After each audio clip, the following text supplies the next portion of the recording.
All right, this is going to be the first video for Notes 15. We're going to talk about inequalities and interval notation. So this first set of problems here, we've got little inequality statements, and for the directions, you are told, I gave you, where did it go? There we go. I want you to graph them and then write your answer in interval notation. So for the graph, I just do a very simple number line there. We're going to put -5 on the number line. If you really want 0 on the number line, feel free to add it. I don't need it, but if it makes you happy and it gives you a point of reference, go for it.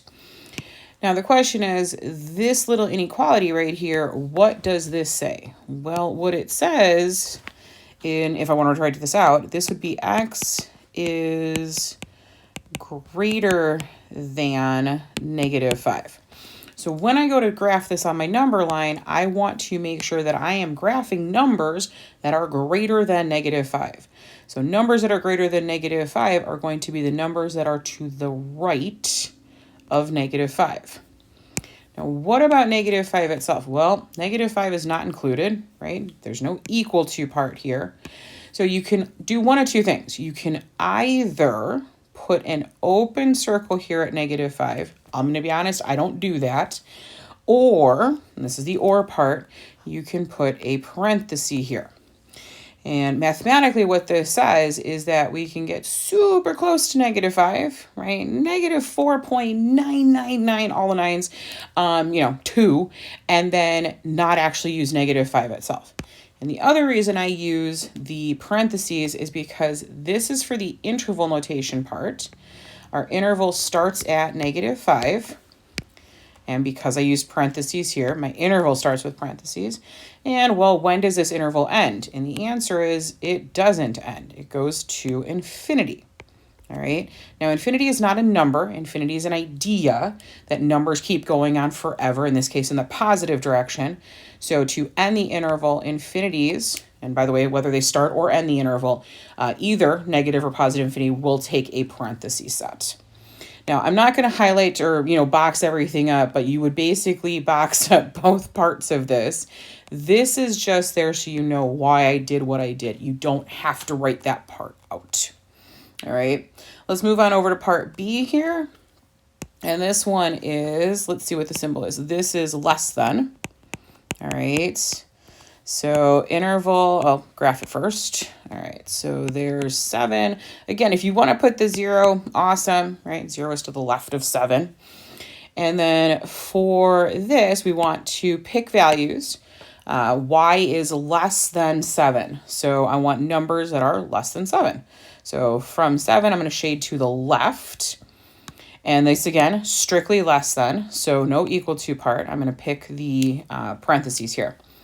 So we read from left to right. So what does this mean for me? Well, the question is, where does this interval begin? And the answer is, well, it begins at -infinity, right? This idea that numbers continue forever in the negative, right, in negative values or to the left. And then when does it stop? Well, it stops at 7. 7 gets parentheses. Again, -infinity, any of the infinities, negative or positive, will take a parentheses there. All right, let's talk about part C. All right, what's the symbol here? This is going to be K is greater than or equal to. Okay, so as far as the greater than part, we've dealt with that. I don't remember if it was part A or part B, but one of them had it. So let's see, here's -2, there's 0 if you want the reference. Awesome. And for K to be, whoa, I just completely screwed that up. Hold on a second. I need to actually read what's on there. That's not greater than. That's a less than symbol. My apologies. All right, let's read that again. K, yeah, less than or equal to. Okay, apparently I need a nap. I'm sorry, guys. All right. So K is less than or equal to -2. Now I got it right. I promise. I screwed it up, but okay. So let's see. From -2, I'm going to shade numbers that are less than -2. So -3, -4, -300,000 is down here. So those are all going to be things that are less than -2. Now, as far as the equal to part, we're not going to use parentheses. Again, you have an option. You can either do a closed circle here. All right, again, I don't do those, but that is the equivalent, okay? Or you use a bracket. That means that -2 is included in our answer set. So where does the shading start? We're going to go negative infinity. Now, I don't care what I just said about the bracket here.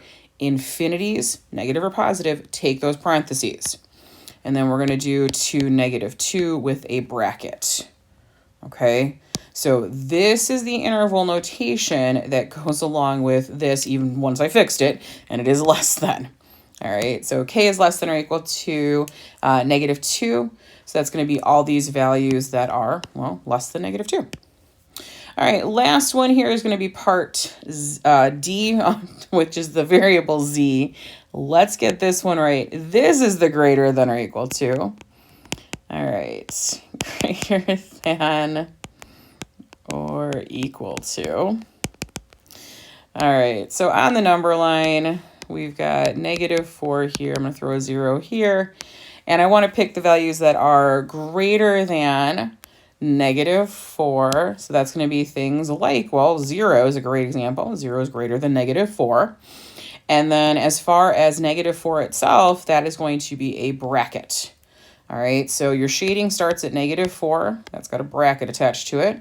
When does the shading stop? Well, it doesn't, right? It goes to infinity, and infinities take parentheses. All right, my apologies on the slight screw up. I do know my inequality signs, I swear. As always, let me know if you have any questions or concerns, and we'll see you in the next one.